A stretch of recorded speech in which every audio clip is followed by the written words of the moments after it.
우리는 그동안 빌립보서를 통해서 고난 가운데서도 빌립보 교인들이 사랑과 믿음으로 인해서 바울이 기뻐했던 바울의 신앙 고백을 보았습니다.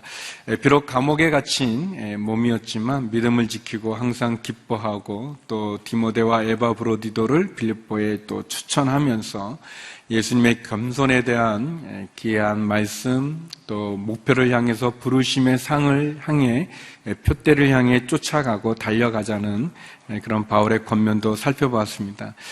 이제 오늘은 빌립보서의 마지막 시간으로 바울이 마지막 우리들에게 권면하는 그러한 내용을 살펴보기를 원합니다. 특별히 우리가 만족의 기쁨을 얻기 위해서 우리가 어떤 삶을 살아가야 되는지에 대한 내용입니다. 네 가지로 여러분과 나누고 싶은데요. 만족의 기쁨을 얻기 위한 삶의 첫 번째 삶의 모습은 자족하는 삶이라고 말할 수 있습니다. 우리 10절에서 우리 13절의 말씀을 같이 한번 읽어보겠습니다. 함께 읽겠습니다. 시작. 내가 주 안에서 크게 기뻐하는 것은 여러분이 나를 위해 생각하던 것이 이미 싹이 났기 때문입니다. 이에 대해 여러분이 관심은 있었지만 표현할 기회가 없었습니다. 내가 궁핍함으로 이런 말을 하는 것이 아닙니다. 나는 어떤 처지에 있든지 자족하는 법을 배웠습니다. 나는 궁핍에 처할 줄도 알고 풍부에 처할 줄도 압니다. 나는 배부르든 배고프든 풍족하든 궁핍하든 모든 형편에 처하는 비결을 배웠습니다. 내게 능력 주시는 분 안에서 내가 모든 일을 감당할 수 있습니다. 만족의 기쁨이 우리에게 주어지기 위해서 우리가 살아가야 될 삶의 첫 번째 태도가 있다면 그것은 자족하는 삶입니다. 자족이라는 말은 이렇게 만족 또는 자기 충족이라는 뜻이죠. 외적인 환경에 구애를 받지 않고 독립적으로 다른 사람의 도움을 받지 않고서도 스스로 일을 해 나갈 수 있는 태도와 또 마음의 자세를 뜻합니다. 바울은 이 자족하는 삶을 우리들에게 이렇게 이야기하면서 한 세 가지 정도의 그러한 특징으로 이 자족하는 삶이 우리가 가질 수 있다고 이야기해 줍니다. 먼저 바울은 이 자족하는 삶을 배웠다고 얘기합니다. 자기가 배웠다. 11절과 12절에 보면 두 번이나 자기는 자족하는 삶을 배웠다라고 얘기합니다. 다시 말하면 성격이 좋고 아주 또 성격이 긍정적이고 또 낙천적인 태어날 때부터 유전적으로 받은 그런 성격이라고 얘기하지 않고 그가 그러니까 이제 배울 수 있다. 이렇게 얘기해 주죠. 우리의 마음과 태도와 삶의 자세가 우리가 자족하는 삶을 배움으로 통해서 또 배울 수 있기 때문에 자족할 수 있다. 선택되고 훈련되어질 수 있는 영적인 그런 태도라고 우리에게 이야기하고 있습니다. 자족하는 삶을 다른 말로 한다면 감사하는 삶이라고도, 감사하는 태도라고도 말할 수 있습니다. 바울은 비록 감옥 가운데 있었지만 그는 그 상황에 매이지 않고 도리어 감사하고 그리고 기뻐한다고 이야기합니다. 자신의 어려움이 복음의 진보를 이룰 수만 있다면 그는 기뻐하고 또 기뻐하겠다고 얘기합니다. 빌립보서 1장 18절의 말씀인데요. 같이 한번 읽어보겠습니다. 시작. 그렇지만 어떻습니까? 가식으로 하든 진실로 하든 전파되는 것은 그리스도니 나는 이것으로 인해 기뻐하고 또 기뻐할 것입니다. 바울은 심지어 자기가 감옥에 갇힌 것을 시기하고 질투했던 그 사람들이 바울이 감옥에 갇힌 것을 기뻐하면서 바울 너만 복음을 전하냐? 너가 감옥에 있다고 예수님 전해지는 게 못 전해지냐? 봐라, 너가 감옥에 있어도 우리가 이렇게 잘 예수님을 전한다라는 그런 어떤 시기심으로 또는 어떤 분쟁하는 마음으로 가식으로 그렇게 전한다 할지라도 예수 그리스도가 전파되어진다면 나는 기뻐하겠다라고 이야기하고 있습니다. 바울은 자신의 어려움을 기회로 삼아 시기와 다툼으로 복음을 전한다 할지라도 전파되는 것이 예수님이기 때문에 본인은 감사하고 기뻐하겠다고 얘기합니다. 이런 자족하는 태도, 감사하는 태도를 참 갖기는 어려운데 바울이 우리에게 주는 희망은 이것이 배울 수 있다는 것입니다. 이런 감사하는 태도, 자족하는 삶을 배울 수 있다. 배울 수 있다는 말은 우리에게 기회가 주어진다는 것이고, 배울 수 있다는 것은 우리도 그렇게 변화될 수 있다는 것을 의미하지 않겠습니까? 그리고 두 번째, 이 자족하는 삶은 결국 환경과 조건을 뛰어넘는 삶이라고 이야기하고 있습니다. 자족하는 삶, 감사하는 삶은 환경의 지배를 받거나 조건에 따르는 것이 아니라 도리어 환경과 조건을 뛰어넘어 선택하고 뜻을 갖고 살아가는 삶이라고 우리들에게 얘기하고 있습니다. 그래서 여기 11절, 12절에 보면 여기 계속 나오는 것처럼 바울이 빌립보 교인들이 그에게 준 선물, 그것으로 인해서 내가 기뻐하지만 그러나 사실 나는 궁핍에 처할 줄도 알고 풍부에 처할 줄도 알고 배부르든 배고프든 풍족하든 궁핍하든 모든 형편에서 자족한다고 이야기하고 있습니다. 즉 환경과 조건으로 얻어지는 만족이 아니라, 감사가 아니라 상황과 환경 조건을 초월하는 그런 자족의 삶, 감사의 삶을 그는 고백하고 있습니다.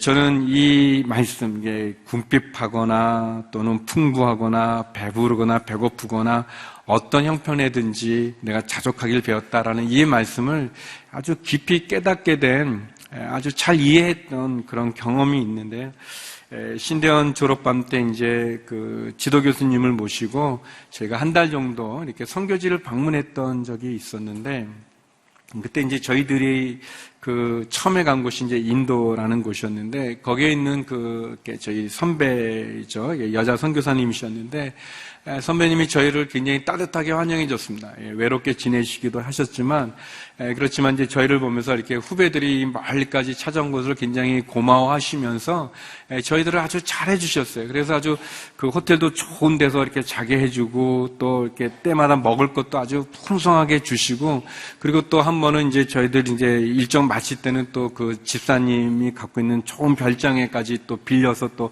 거기서 이렇게 저희를 잘 이렇게 해줬어요.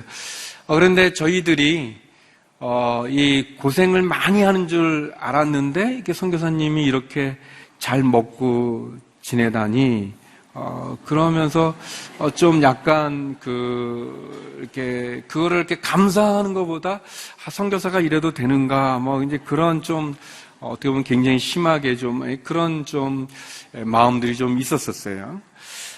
그리고 이제 또 이렇게 계속 이제 이렇게 이어져서 이제 여러 나라 가다가 이제 이렇게 방콕에, 태국에 도착하게 됐는데, 태국에 딱 도착했던 그 만난 선교사님은 외모부터도 좀 무섭게 생기셨고, 이 후배들을 환영한다기보다, 너희들 한번 고생해봐라, 이제 그런 식으로 하면서 저를 얼마나 뺑뺑이들 놀리시는지, 막 산지족에 들어가서 막 벌레들 나오는 그런데 그냥 몰아놓고 그냥 재우고 막 했었어요.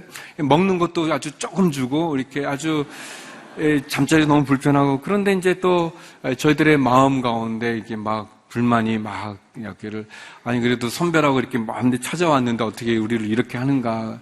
그런데 이제 그 선교가 이제 마치는 쯤에 이제 지도 교수님이 성찬을 하시면서 이 말씀을 읽으시면서 저희들에게 얘기했어요. 너희들은 어떻게 풍족하면 풍족한 대로 또 뭐라고 그러고, 잘해주면 잘해준 대로 뭐라고 그러고, 또 훈련한다고 너희들 심하게 해갖고 어렵게 하면 어렵다고 뭐라고, 어떻게 너희들은 그럴 수 있느냐. 사도 바울을 봐라. 그는 풍부에 처하든 빈곤에 처하든 배부르든 배고프든 어떤 상황에 처하든지 자족의 비결을 배웠다라고 얘기하지 않는가라고 했을 때 너무나 잘 이해가 되어졌습니다. 성도 여러분, 우리가 건강하고 일이 잘 되고 그리고 형통하고 그리고 뭐 모든 게 넉넉하면 하나님을 잘 믿을 것 같지만 사실 그렇지 않은 때가 더 많이 있죠. 도리어 건강이 나빠지고 또 환경이 어려워지고 상황이 힘들면 더 하나님께 나와 붙잡는 그런 우리의 모습이 있지 않습니까? 사도 바울은 상황과 환경에 따라 내 신앙이 왔다 갔다 하는 그 믿음이 아니라 어떤 상황에서든지 자족할 수 있는 그 길을 배웠다고 얘기합니다. 전도서 7장 14절에 보면 이런 말씀이 있습니다. 같이 한번 읽어보겠습니다. 시작. 잘 되어 갈 때는 기뻐하고 고난의 때는 생각하여라. 이 두 가지 다 하나님께서 만드신 것이다. 이는 사람으로 하여금 그의 미래에 대해 헤아려 알지 못하게 하시려는 것이다. 잘 될 때 기뻐하라. 또 고난이 있을 때는 생각해 보아라. 하나님께서 이 두 가지를 다 우리에게 주었다고 얘기하고 있습니다. 사랑하는 성도 여러분, 환경과 상황에 의해서 우리의 신앙이, 우리의 믿음이 흔들리는 것이 아니라 어떤 상황에서든지 자족할 수 있는, 그래서 환경과 상황을 초월하여 하나님 앞에 우리의 온전한 믿음을 갖는 것, 그것이 곧 만족하는 기쁨, 그것이 곧 자족하는 삶이라고 얘기합니다. 그리고 세 번째, 자족하는 그 삶은 예수님께 초점을 맞춤으로 가능하다고 이야기합니다. 특별히 13절에 보면 내게 능력 주시는 분 안에서 내가 모든 일을 감당할 수 있다고 그가 고백하지 않습니까?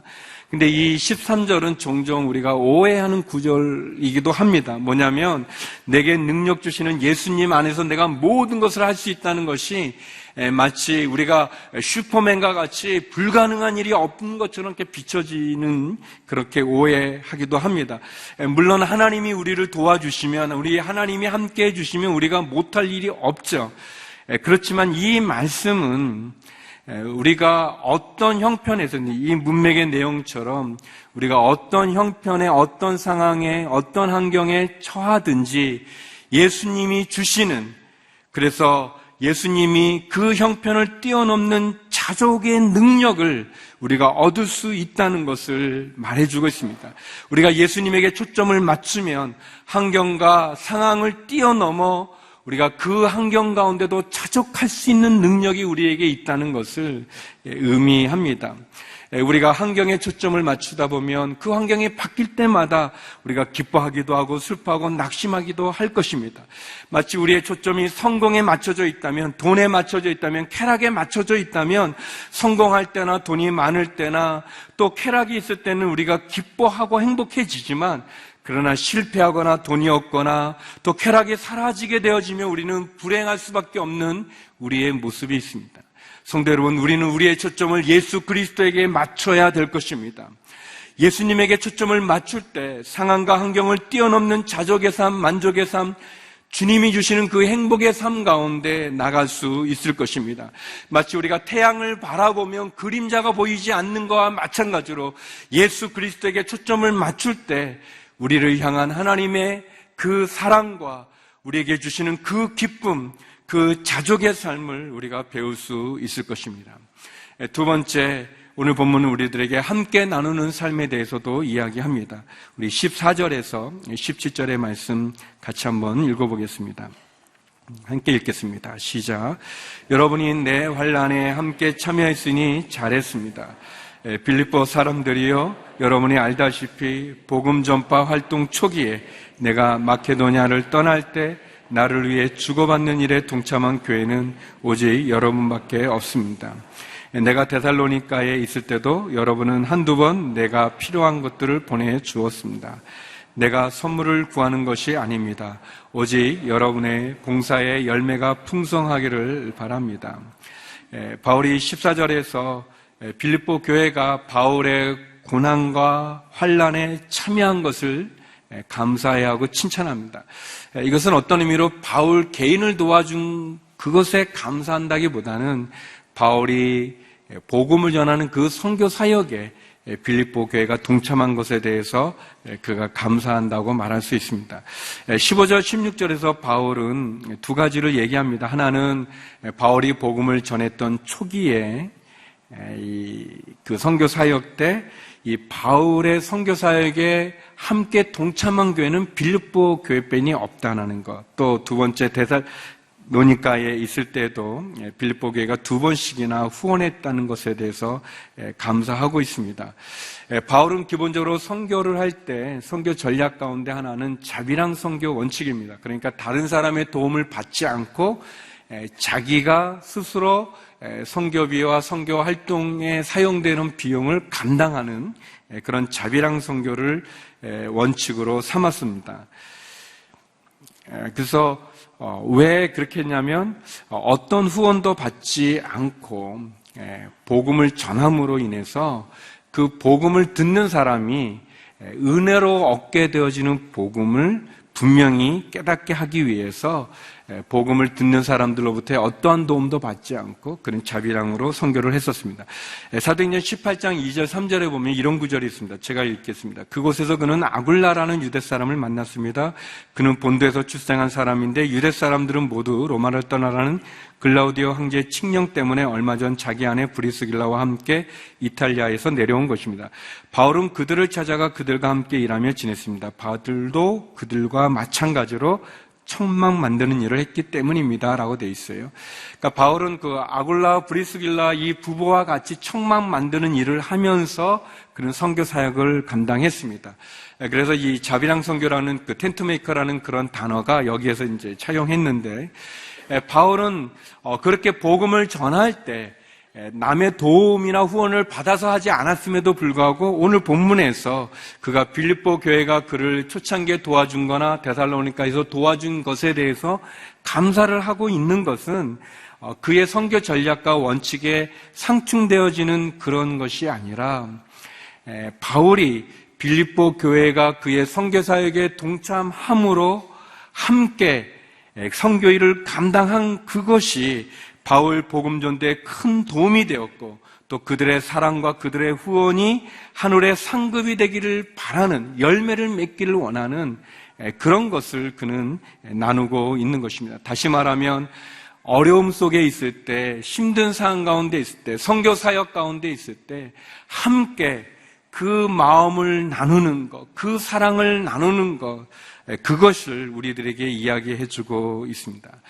만족의 기쁨은 서로가 서로를 돌아보고 서로가 서로 함께 나눌 때 그 기쁨이 더 커지는 것을 보게 됩니다. 이제 우리가 연말이 되어지면서 엔젤 추리라든지 또 선교사님들에게 보내는 그런 성탄의 선물들이라든지 그런 나눔을 통해서 하나님 앞에 상달되어지는 그런 아름다운 향기로운 제물이 되어질 뿐만 아니라 그러한 성도의 나눔을 통해서 우리가 함께 더 기쁨의 자리 가운데로 나갈 수 있음을 얘기하고 있습니다. 히브리서 10장 24절에 보면 이런 말씀이 있습니다. 우리 같이 한번 읽어보겠습니다. 시작. 또한 우리는 사랑과 선한 일들을 격려하기 위해 서로 돌아봅시다. 이 히브리서 10장의 이 전후 맥락은 종말이 다가올수록 이 세상에 악함으로 말미암아 박해가 심해질수록 믿음을 가진 성도들은 서로 사랑과 선한 일들을 격려하라 그렇게 이야기하고 있습니다. 세 번째, 자족할 수 있는 삶, 함께 나누는 삶과 더불어서 만족의 기쁨을 주는 삶은 기도하는 삶입니다. 우리 18절에서 20절 말씀 같이 한번 읽어보겠습니다. 시작. 지금 나는 모든 것이 풍족하고 넉넉합니다. 여러분에게서 온 에바브로디도를 통해 받은 것으로 인해 풍족하니 이것은 하나님께서 기뻐 받으실 향기로운 제물입니다. 내 하나님께서 그리스도 예수 안에서 영광 가운데 그분의 풍성하심을 따라 여러분의 모든 필요를 채워주실 것입니다. 하나님 우리의 아버지께 영광이 무궁하시기를 빕니다. 아멘. 바울이 빌립보 교회가 에바브로디도를 통해서 보낸 사랑의 선물로 자기가 풍족하고 넉넉하다는 사실을 고백하면서 그 선물이 하나님 앞에 향기로운 제물이 되기를 바라고 있습니다. 그러면서 바울이 기도하면서 하나님에 대해서 세 가지를 얘기합니다. 첫 번째는 그 하나님은 풍성하신 하나님이다. 두 번째, 그 하나님은 우리의 모든 필요를 채워주시는 하나님이시다. 그리고 그 하나님은 영광이 무궁하신 하나님이다라고 이야기합니다. 바울은 빌립보 교회가 자기의 선교 사역을 도와줬던 것을 감사하면서 특별히 풍성하신 하나님께서 빌립보 교회 성도들의 모든 필요를 채워주셔서 그 영광이 무궁하기를 기도하고 있습니다. 바울은 하나님께 기도합니다. 성도 여러분, 기도는 은혜의 통로이고 기도는 축복과 공급의 통로입니다. 기도는 하나님 앞에 우리의 어려움과 필요를 고백하는 것이고 하나님은 그 기도를 통해서 우리를 축복해 주십니다. 하나님은 모든 것을 우리에게 은혜로 주기를 원하십니다. 그리스도 예수 안에서 그 풍성하심에 따라서 우리의 모든 필요를 채우기를 원한다고 말씀해 주고 계십니다. 성도 여러분, 기도할 때 기적이 일어나고 기도할 때 길이 열립니다. 로마서 8장 32절에 이런 말씀을 사도 바울이 우리에게 얘기하고 있습니다. 같이 한번 읽어보겠습니다. 시작. 자기 아들을 아끼지 않으시고 우리 모두를 위해 내어주신 분께서 어떻게 아들과 함께 모든 것을 우리에게 은혜로 주지 않으시겠습니까? 성도 여러분, 이 말씀, 자기 아들을 아끼지 아니하시고 우리에게 내어주신 그 하나님께서 우리에게 모든 것을 은혜로 주지 않으시겠습니까? 라고 이야기하고 있습니다. 풍성하신 하나님께서 우리의 모든 필요를 채워주시겠다고 말씀하고 있습니다. 하나님은 구하는 자에게 좋은 것으로 응답하시는 분이십니다. 문제는 우리가 구하지 않고 기도하지 않는 거죠. 예수님도 구할 때 얻게 되고 찾을 때 찾게 되고 문을 두드릴 때 문이 열린다고 이야기합니다. 바울은 하나님께서 영광이 무궁하시기를 원하며 무궁하신 그 하나님께서, 영광이 무궁하신 그 하나님께서 우리의 모든 쓸 것을 채워주신다고 이야기합니다. 기도할 때 길이 열리고 기도할 때 기적이 일어나고 그리고 기도할 때 문제가 해결될 것입니다. 기도하지 않으면 아무 일도 일어나지 않을 것입니다. 그러나 자기 아들과 함께 모든 것을 은혜로 주기 원하시는 그 하나님께서 우리가 기도할 때 움직이실 것입니다. 그리고 우리가 기도함으로 우리를 향한 하나님의 그 사랑을 우리는 경험할 수 있을 것입니다. 마지막으로 사도 바울은 은혜가 충만한 삶을 우리들에게 이야기하고 있습니다. 우리 21절에서 23절의 말씀 같이 한번 읽겠습니다. 시작. 그리스도 예수 안에 있는 모든 성도들에게 안부를 전해 주십시오. 나와 함께 있는 형제들이 여러분에게 안부를 전합니다. 모든 성도들, 특히 가이사 집안 사람들이 여러분에게 안부를 전합니다. 주 예수 그리스도의 은혜가 여러분의 심령에 함께하기를 빕니다. 아멘. 사도 바울은 이제 빌립보서를 마치면서 우리에게 한 가지를 권합니다. 그는 안부를 전합니다. 가이사 집안의 사람들도 빌립보 성도들에게 안부를 전합니다. 바울이 전하는 안부의 핵심적인 내용은 무엇입니까? 그것은 바로 예수 그리스도의 은혜가 우리와 함께하기를 그는 기도하고 또 축복하고 있습니다. 바울이 주 예수 그리스도의 은혜가 우리와 함께하기를 원하는데 그는 이 편지를 쓸 때도 처음에도 역시 그것을 이야기했습니다. 빌립보서 1장 2절인데요. 같이 한번 읽어보겠습니다. 시작. 하나님 우리 아버지와 주 예수 그리스도의 은혜와 평강이 여러분에게 있기를 빕니다. 하나님 아버지와 우리 주 예수 그리스도의 은혜와 평강이 여러분과 함께 있기를 바랍니다. 그렇게 편지를 썼고 그리고 이 편지를 마치면서 주 예수 그리스도의 은혜가 여러분과 함께 하기를 빕니다 라고 그가 축복하고 있습니다. 사랑하는 성도 여러분, 예수 그리스도의 은혜가 무엇입니까? 하나님 아버지의 은혜가 무엇입니까? 그것은 십자가입니다. 예수 그리스도의 은혜는 십자가입니다. 십자가의 은혜, 구원의 은혜, 복음의 은혜이죠. 바울이 우리에게 마지막으로 우리를 축복하기 원하는 것은 예수 그리스도의 십자가의 은혜가 우리와 함께하기를 원하는 것입니다. 사랑하는 성도 여러분, 하나님께서는 예수 그리스도를 보내서 우리를 위해 십자가에 죽게 하심으로 저와 여러분을 죄와 사망, 심판에서 구원하여 주셨습니다. 그 십자가의 은혜는 우리로 하여금 하나님이 우리를 얼마나 사랑하시는지를 보여주시는 사랑의 증거입니다. 그 십자가는 우리가 어떻게 구원 얻을 수 있는지를 보여주는 결론이기도 합니다. 예수 그리스도의 은혜가 우리와 함께하기를 원합니다. 사도 바울은 예수 그리스도에게 초점을 맞춤으로 그는 그 상황과 환경을 초월하는 기쁨을 자족하는 삶을 배웠다고 고백하고 있습니다. 그리고 무궁하신 하나님, 풍성하신 하나님께서 우리의 모든 필요를 채워주신다고 얘기하고 있지 않았습니까? 자기 아들을 우리에게 내어주신 그분께서 우리에게 은혜로 우리의 모든 것을 주시지 않으시겠냐고 얘기하고 있습니다. 사랑하는 성도 여러분, 빌립보서가 기쁨의 서신이 될 수 있는 것은 바로 이 십자가의 은혜입니다.